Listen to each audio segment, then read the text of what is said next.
Sarah Chen, the museum's lead curator for Civil War collections, lifted it carefully from its protective casing. The daguerreotype was remarkably well preserved, its silver surface still reflecting light after more than a century and a half. 5 people stared back at her from 1860. A prosperous white family, clearly wealthy, judging by their clothing and the elaborate studio setting. The patriarch sat in the center, a stern-faced man in his 50s with a thick beard and dark suit. His wife stood beside him, one hand resting on his shoulder, her dress an elaborate creation of silk and lace. 3 young men, presumably their sons, completed the composition, 2 standing behind their parents, 1 seated to the father's left. Sarah had examined thousands of antebellum photographs. This one followed all the conventions, formal poses, serious expressions, the careful arrangement of bodies to demonstrate family hierarchy and respectability. The photographer had written on the back in faded ink, "The Harrison family, Richmond, Virginia, March 1860." March 1860. Sarah felt a chill. That date placed the photograph just 1 year before the Civil War began, in the heart of what would become the Confederate capital. Richmond had been a center of slave trade, a city where fortunes were built on the buying and selling of human beings. She set the daguerreotype on her examination table and adjusted the magnifying lamp. The donor's note had said the photograph came from an estate sale, part of a collection belonging to descendants who'd moved north decades ago. No other information had been provided. Sarah began her standard analysis, noting details that would help with historical context. The father's clothing suggested merchant-class wealth, expensive but not aristocratic. The mother's jewelry was tasteful, valuable. The sons, ranging from perhaps 18 to 30 years old, wore matching dark suits that indicated family unity and prosperity. Then she noticed the hands. In formal Victorian photography, hand placement was carefully choreographed. Hands rested on furniture, clasped together or hung naturally at sides. But something about this family's hands seemed odd. Sarah leaned closer, adjusting the magnification. The father's right hand, resting on the arm of his chair, had fingers positioned in an unusual configuration. His index and middle fingers crossed, while his thumb extended outward. The mother's hand on his shoulder mirrored a similar strange gesture. Each of the 3 sons had their hands positioned differently, but all seemed deliberately posed in ways that violated typical photographic conventions. Sarah felt her heart rate increase. She'd seen hand positions like these before, not in photographs, but in historical documents about coded communication systems. She grabbed her phone and pulled up her research files, scrolling through images of abolitionist signals and Underground Railroad codes. Sarah's hands trembled as she compared the photograph to her reference materials. The father's crossed fingers. That was a known abolitionist signal meaning safe passage. The mother's gesture, thumb and pinky extended while other fingers curled. That indicated shelter available. Each son's hand position corresponded to different coded messages she'd seen documented in Underground Railroad communications. But this made no sense. Richmond, Virginia, in 1860, was slave territory, a city where abolitionist sympathies could get you killed. Why would a wealthy white family in the Confederate capital pose for a photograph displaying Underground Railroad codes? Sarah pulled up the donor information again.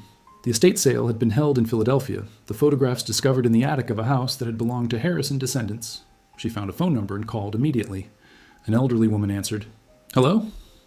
Mrs. Patterson? This is Dr. Sarah Chen from the Virginia Museum of History. I'm calling about the photographs your family donated, specifically the Harrison family portrait from 1860. "Oh, yes," Mrs. Patterson said. "My great-great-grandfather's family. I'm afraid I don't know much about them. They left Virginia during the war and never went back." "Do you know why they left?" There was a pause. Family stories say they weren't welcome in Richmond anymore, something about their sympathies being unpopular. But the details were never discussed. My grandmother said there were things about the family that were better left buried. Sarah felt electricity run through her. "Mrs. Patterson, did anyone in your family ever mention Underground Railroad activities?" The silence stretched longer this time. Finally, Mrs. Patterson spoke, her voice barely above a whisper. "How did you know?" "The photograph," Sarah said. "Their hands. Each person is making coded signals used by abolitionists. This wasn't just a family portrait. It was a message." Mrs. Patterson's breath caught. "My grandmother told me once, when she was very old and her memory was failing, that our ancestors had been conductors. I thought she was confused, talking about railroad workers, but she said they conducted souls to freedom and it cost them everything. I never understood what she meant." Sarah explained what she'd discovered, describing each hand signal and its meaning. As she spoke, she could hear Mrs. Patterson crying softly. "All these years," the elderly woman said, "I thought we came from Confederate sympathizers. My whole life, I've carried shame about my Virginia roots. assuming my ancestors had been on the wrong side of history. And now you're telling me they were heroes?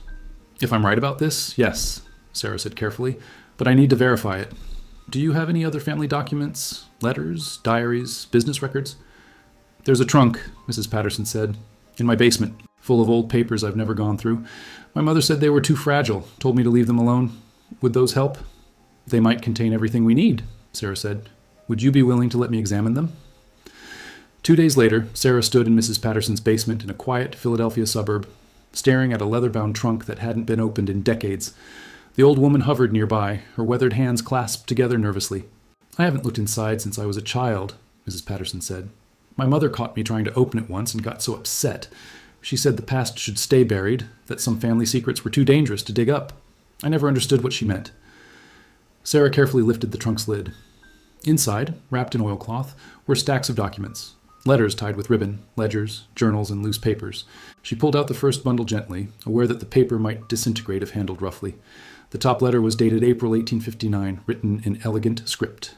Sarah read aloud. My dearest brother, I write to inform you that our mutual friend's merchandise arrived safely. 23 pieces in total, all in acceptable condition despite the difficult journey.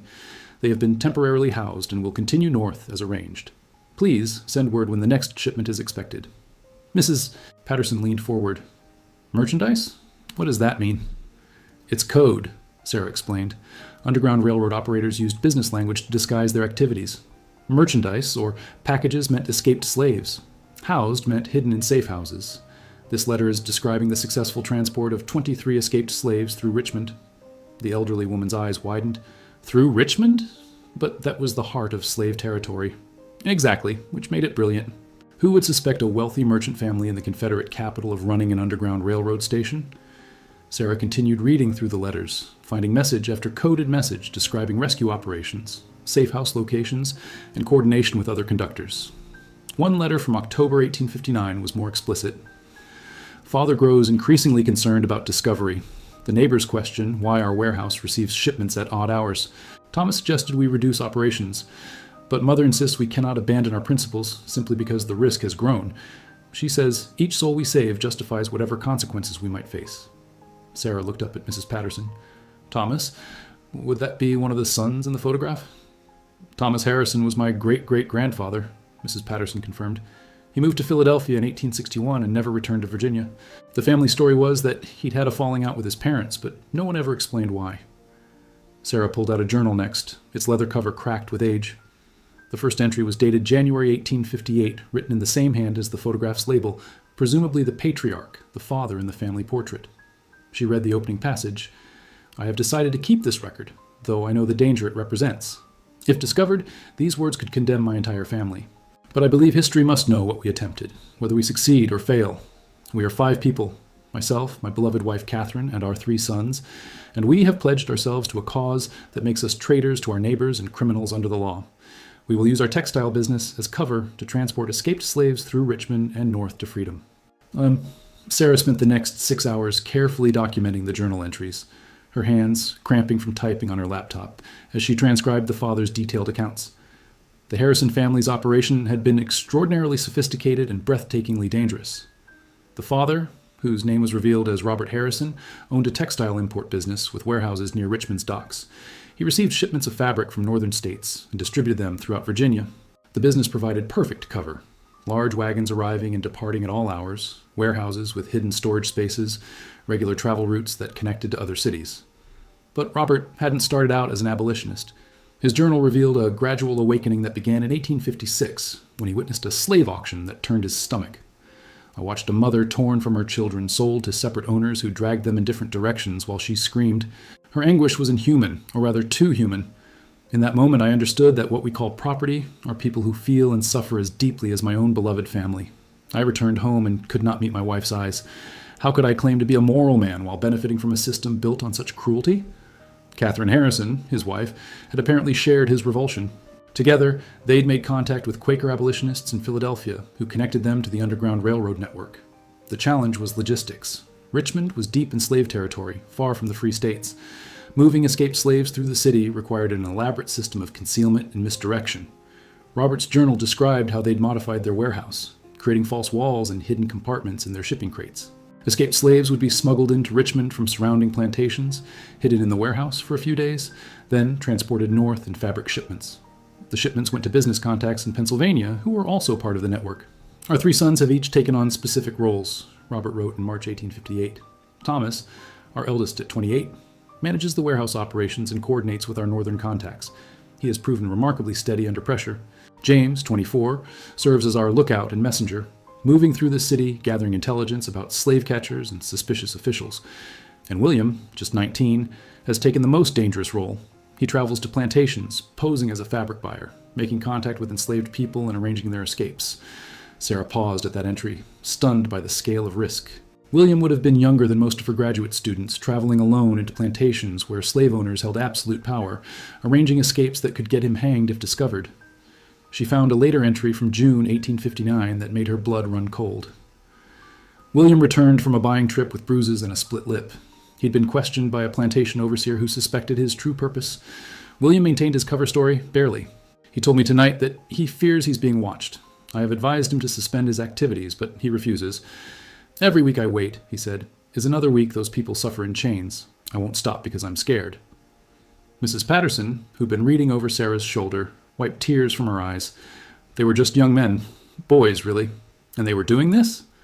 Sarah continued through the journal, searching for any mention of the photograph that had started this investigation. She found it in an entry dated February 1860. Catherine has conceived of a brilliant and terrifying idea. She proposes we commission a family portrait, something we have avoided until now, fearing any permanent record of our faces.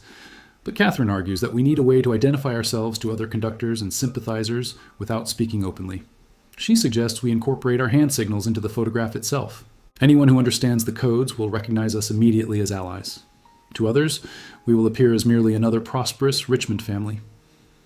The next entry, from March 1860, described the photography session. We visited J. Morrison's studio today and sat for our portrait. The photographer found our hand positions unusual and tried several times to correct them, but I insisted on the arrangement. Catherine placed her hand on my shoulder in the shelter position. I kept my fingers in the safe passage formation.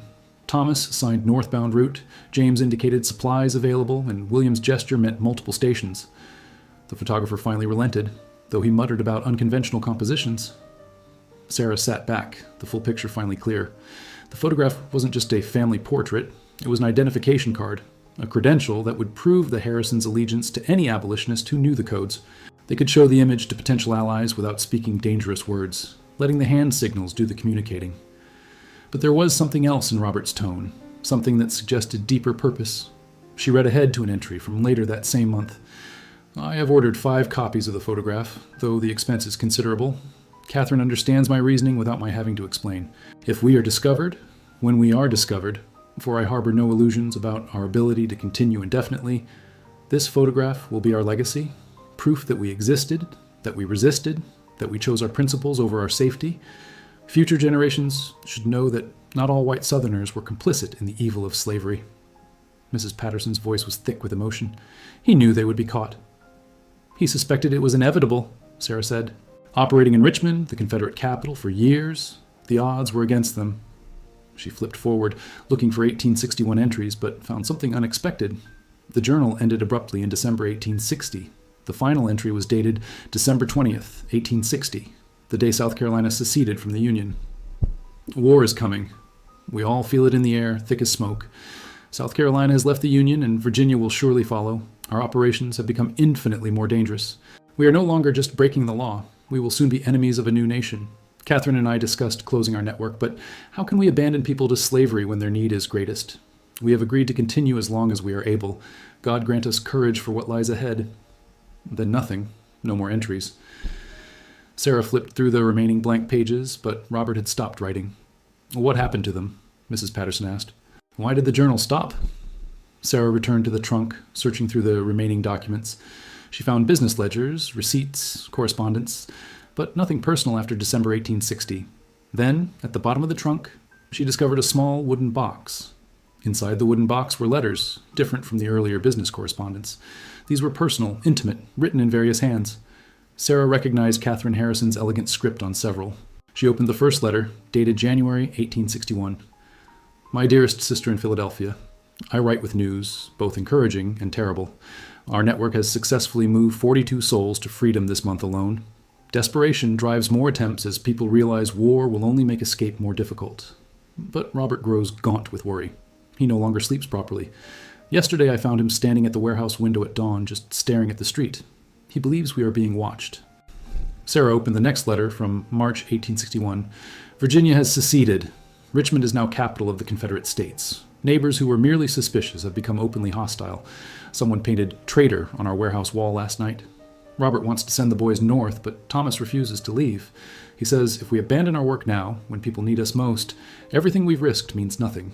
My heart breaks with pride and terror in equal measure.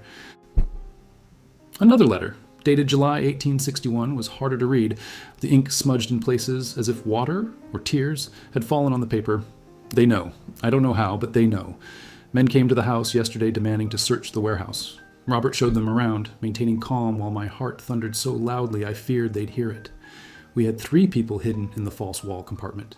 The men searched for 2 hours. They found nothing, but they promised to return. Robert says we must evacuate immediately, get our people out tonight, and close operations. Sarah's hands were shaking as she opened the next letter.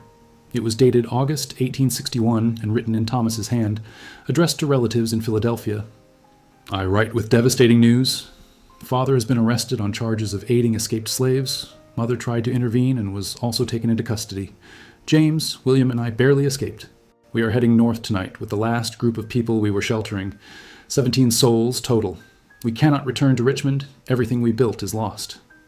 Mrs. Patterson gasped. They were arrested? Both of them? Sarah nodded, continuing to read Thomas's letter. The trial, if it can be called such, lasted less than a day. Father and Mother were convicted of treason against the Confederacy. Father was sentenced to 15 years hard labor, Mother to 10 years. The judge said their sentences were lenient only because of Father's previously respected position in the community. They were given 48 hours to settle their affairs before being transported to prison. The next document was a legal record, conviction papers for Robert and Catherine Harrison, dated August 15, 1861. The charges were detailed: aiding escaped slaves, conspiracy against the Confederate States, operating an unlawful network. The evidence included testimony from neighbors, documentation of suspicious warehouse activities, and statements from captured escaped slaves who'd been forced to reveal their helpers. Sarah found one more letter in the box, this one in Catherine's hand, written from prison in September 1861. My beloved sons, by the time you read this, your father and I will be beginning our sentences. Do not grieve for us. We made our choice with full knowledge of potential consequences. We have no regrets. Every person we helped to freedom was worth whatever price we must now pay. You must live your lives forward, not looking back. Build families, pursue happiness. Never be ashamed of what we did. We loved you enough to risk everything for a principle. We hope you will understand. The letter continued. I have one request. Keep the photograph. Show it to your children and grandchildren. Tell them that ordinary people, merchants, mothers, sons, can resist extraordinary evil. Tell them we chose courage over comfort, principle over prosperity. And tell them that in the darkness of history's worst moments, there were always people who lit candles of resistance. Sarah knew she needed to find out what happened to Robert and Catherine Harrison after their conviction. She contacted the Library of Virginia's archives and requested any available prison records from Confederate facilities operating during the Civil War. 3 days later, she received digital scans of documents from Castle Thunder, a notorious Confederate prison in Richmond where political prisoners and accused traitors had been held. Among the thousands of entries, she found the Harrisons. Robert Harrison. Admitted August 17, 1861. Prisoner number 347. Convicted traitor. Sentence, 15 years hard labor. Medical notes documented his deteriorating health through the war years. Malnutrition, exhaustion, illness. Then in March 1863, a final entry. Prisoner number 347, deceased. Cause, pneumonia complicated by malnutrition and poor conditions. Body released to family. Catherine Harrison, admitted August 17, 1861. Prisoner number 428. Convicted traitor. Sentence, 10 years hard labor. Her medical records showed similar decline, but she'd survived longer. The final entry came in April 1865, just days after the war ended. Prisoner number 428, released following Confederate surrender. Physical condition poor. Transported to Philadelphia by family members. Sarah felt tears streaming down her face. Robert had died in prison, never living to see the Union victory or the abolition of slavery. Catherine had barely survived, freed only when the Confederacy collapsed. She called Mrs. Patterson immediately. I found prison records. Your great-great-great-grandfather died in Castle Thunder in 1863. Catherine survived, but was imprisoned until the war ended. The elderly woman was silent for a long moment. Did she recover? I don't know yet, Sarah admitted. The records just say she was transported to Philadelphia.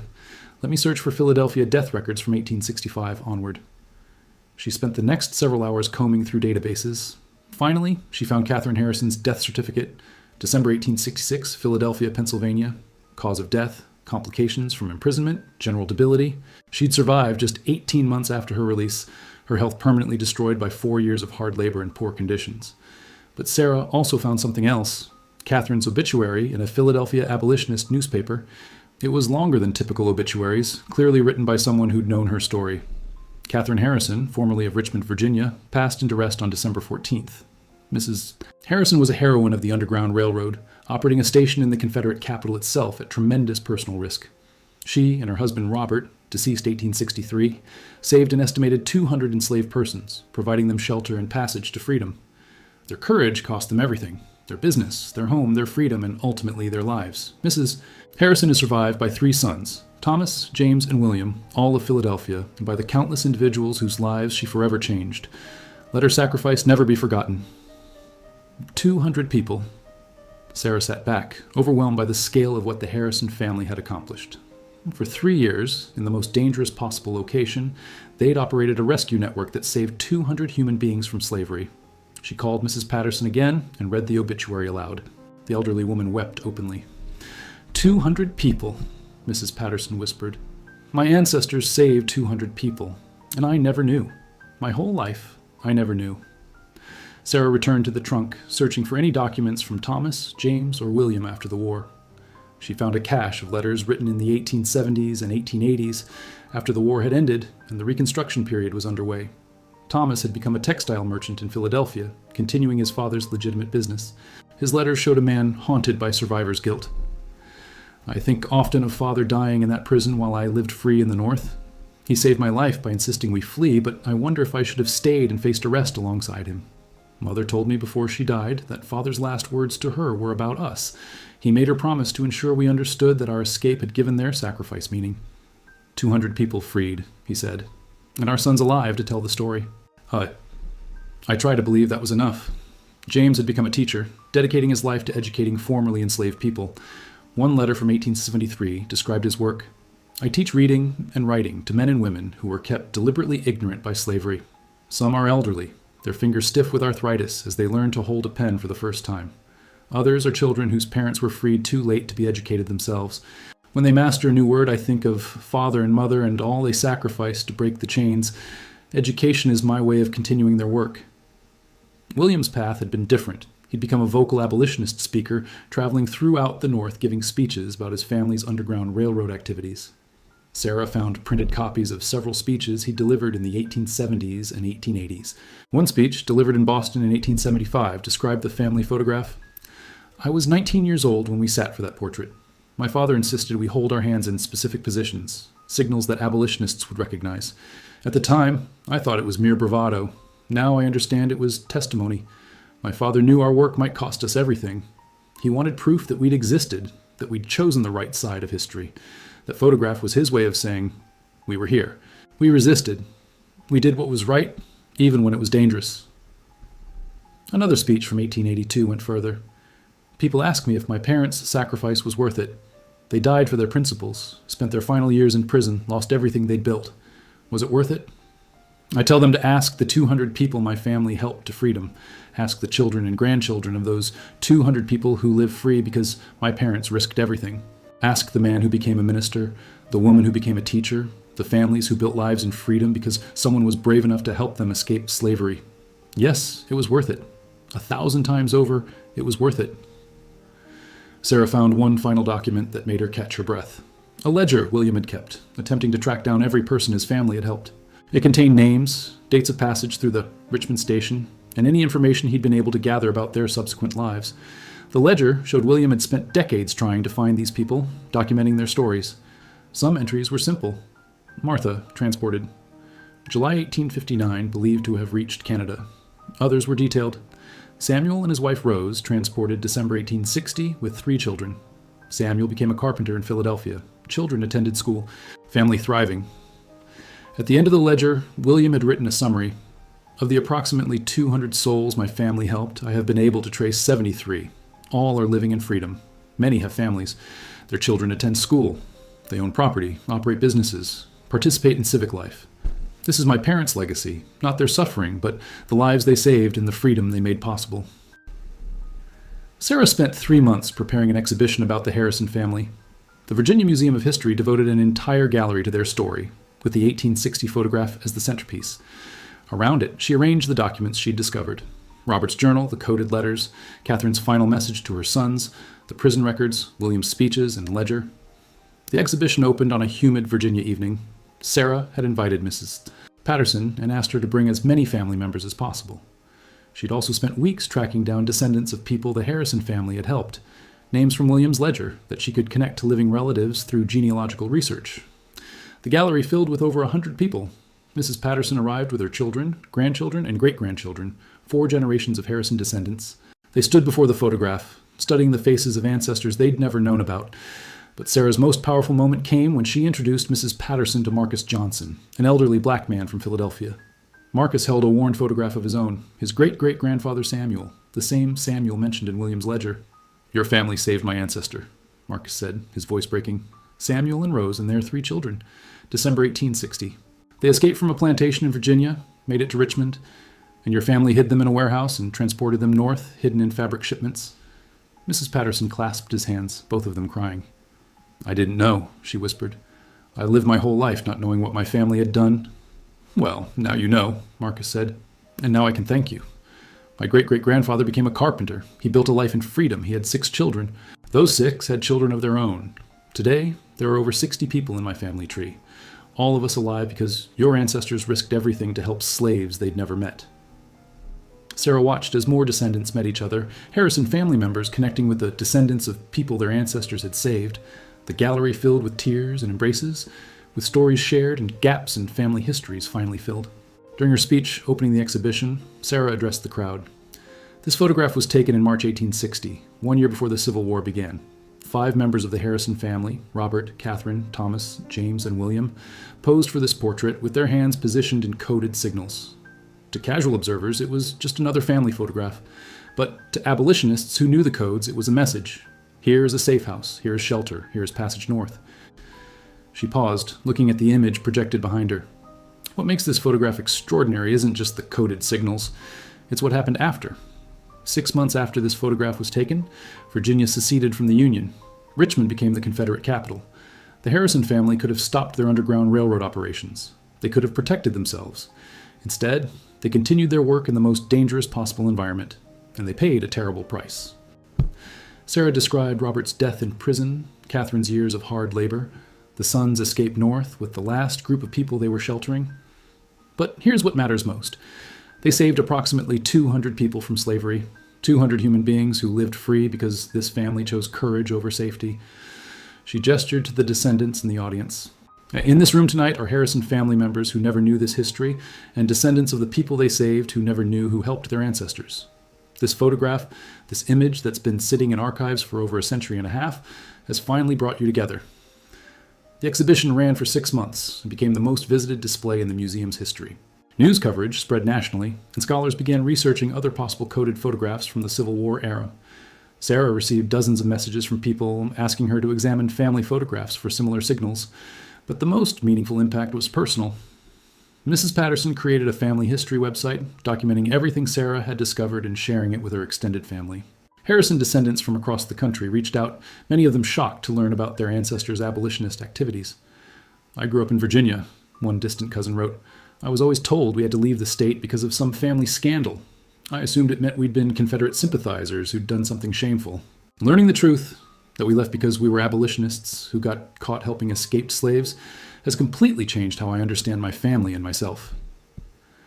Marcus Johnson organized a gathering of descendants from the people the Harrison family had helped. Sarah attended the event in Philadelphia, held in a church not far from where Thomas, James, and William had settled after fleeing Richmond. Over 200 people came, descendants of Samuel and Rose, of Martha who'd gone to Canada, of dozens of others whose names appeared in William's ledger. They shared stories that had been passed down through generations. One woman described how her great-great-grandmother had told her grandchildren about the white family in Richmond who hid us in their warehouse and saved our lives. Another man brought a quilt his ancestor had made in freedom, incorporating a pattern that resembled the fabric the Harrison family had imported, a deliberate memorial to the people who'd helped her escape. Sarah stood before the photograph one last time before the exhibition closed. She'd spent months studying every detail, the studio backdrop, the Victorian clothing, the serious expressions, but now she saw it differently. She saw 5 people making the conscious choice to create evidence of their resistance. Robert and Catherine, knowing they might not survive, but determined to leave proof of their principles. Thomas, James, and William, young men who could have protected themselves by doing nothing but instead risked everything. The hand signals weren't just codes, they were declarations.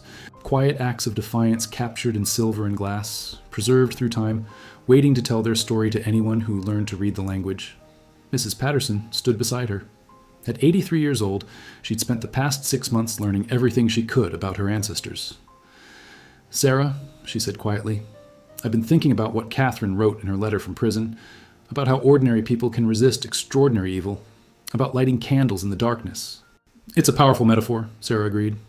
"It's not a metaphor," Mrs. Patterson said. "It's a challenge. She wasn't just talking about herself. She was talking about every generation that comes after, asking us, when you face injustice, what will you do? When doing the right thing is dangerous, will you stay silent or will you resist?" Sarah looked at the photograph again, those 5 serious faces, those deliberately positioned hands. "What do you think they'd want us to know, Mrs.?" Patterson smiled, tears in her eyes. "I think they'd want us to know that we're capable of more courage than we imagine. That ordinary people, merchants, teachers, students, parents, have the power to change history. That taking a stand costs something, sometimes everything, but the cost of staying silent is higher." She gestured to the exhibition materials around them. "This photograph sat in an archive for 150 years. All that time their story was hidden, waiting. Now it's out in the world again, and look what happened. Families reunited, history corrected, people understanding that resistance has always existed, even in the darkest places." Sarah nodded. "Your family's story is going into textbooks, Mrs. Patterson. Students will learn about the Harrison family, about underground railroad operations in Confederate territory, about white allies who paid the ultimate price for their principles." "Good," Mrs. Patterson said firmly, "because we need those stories. We need to know that people have always fought back against injustice, even when it seemed hopeless, especially when it seemed hopeless."